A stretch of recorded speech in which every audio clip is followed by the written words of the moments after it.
The Beehive Loop Trail near Page, Arizona is a short hike and also a nice backup to the hard to obtain permits for the Wave and the Coyote Butte trails.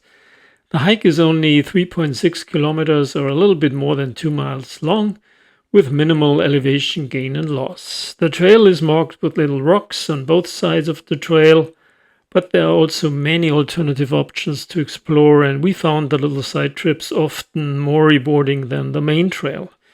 We did not have a lot of company during the week, and at least I was very impressed how beautiful this less known area really is.